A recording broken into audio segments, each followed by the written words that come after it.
Right, and it's time to go to our friend Dr. Pal, and this time I sat down with him to ask about how and what and how much amount of carbs are really good, bad, ugly for you. Are they really your enemy? What kind of carbs should you avoid if you're really somebody like me who wants to begin her day with really something nice and toasty with a cup of coffee? Is that absolutely bad? You shouldn't do it. Listen into what he said.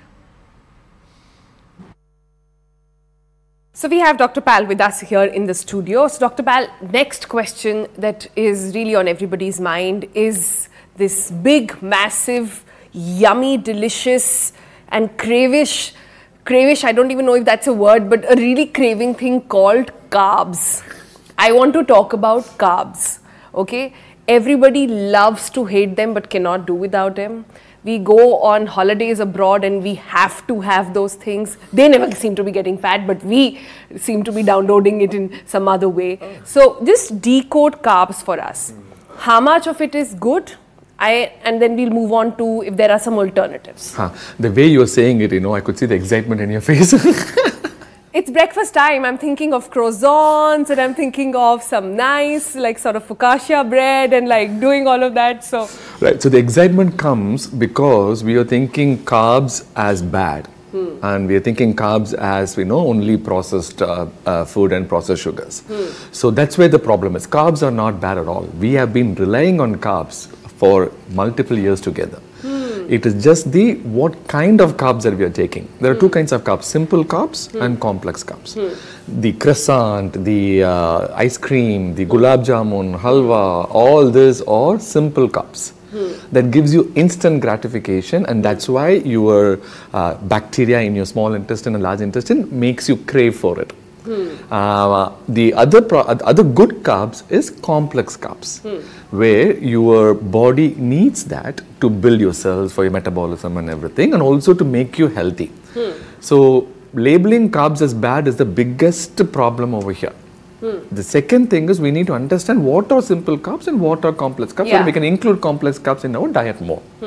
So simple carbs are anything that comes under a package. Most likely it is a simple carb, 80%. Okay, tell me some foods that you know that comes in a package.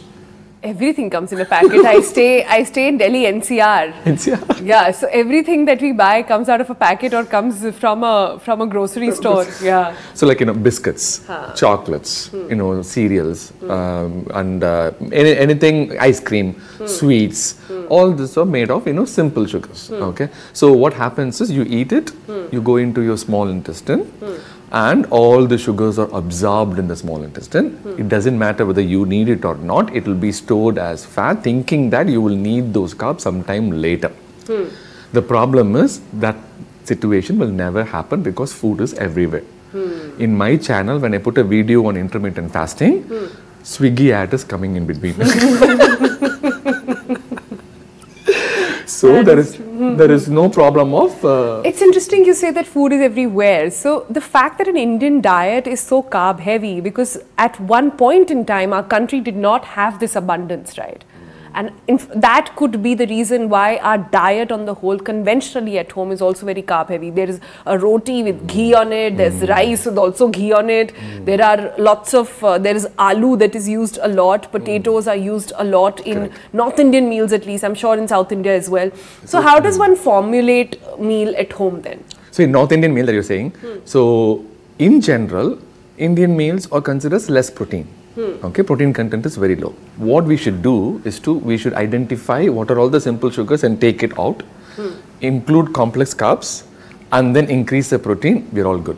Okay, give me examples. Yes. So for complex carbs, we have fruits are one of the complex carbs. So I'll tell you an example. The fruits contain fructose. Fructose is a simple carb. People think that fruits are bad because fruits are sugar. Fruits are sugar, but they're good sugars for you. Yeah. Correct? So what it means is when you are eating, you need to feed two people. You just had a baby, so you are being like pouring love in the form of food for you. So you need to eat for yourself and your baby as well for breastfeeding. The same thing, every person should feed two people. One for your stomach, second is for the bacteria in your colon. I see. So that is the key. For you, if you want to eat simple sugar, that's totally okay. But if you have to feed your bacteria with complex carbs like fruits, whole grain, legumes, and also lots of vegetables. Because all these complex carbs happening in these 4 different categories will not be digested by human enzyme at all. It can be digested only by the bacteria in your colon. When you eat it, the bacteria will love it. It will open the cage that comes into the colon, starts having a party in it. It will love you back by making you crave for good complex carbs. So it is a small cycle that we need to break. Okay, so for example, I go back home and my mother says, you must have rice, you must have roti. What is this keto diet that you've started, that you don't want to have any carbs, you only want to have your omelette, there is no toast in the morning. So what does one do there? Is there, we keep hearing about how even breads, because like I said, I'm talking about practical solutions. Yes. Early in the morning, you want to rush to work, Right. you want to slam omelette and sandwich, correct. On top of your bread and take it. Correct. So should you move to different kind of bread? Should you do sourdough bread, which is more complex, or are there other solutions? Yes, so simple white bread is the simple sugar that I talked about that you are feeding you. Yeah. Okay. If you want to feed your bacteria as well, go for complex carb with multi-grain bread. Anything with grain, cereals, not the breakfast cereals, cereal grains like millet, wheat, sorghum, barley, rye. All these are cereal grains. So maybe wheat bread, multi-grain bread. That will it's a practical solution for that. And then along with your toast, you have to have some kind of like a vegetable or like a fruit where you can give the complex carbs, which is a quick thing. For example, my go-to thing is a yogurt with banana slices. Okay, yes, banana is high in sugar, so but it is good in complex carbs. It's not a simple carb. So diabetes people should be a little bit more careful, but normal people can absolutely have a good source of complex carbs, especially before working out or exercising or anything like that. So they need to include that in the diet. So if you have to have carb, if you crave it, you really want that bread in the morning, or you want to dip your biscuit in your chai and coffee and just pick it up and put it in your mouth.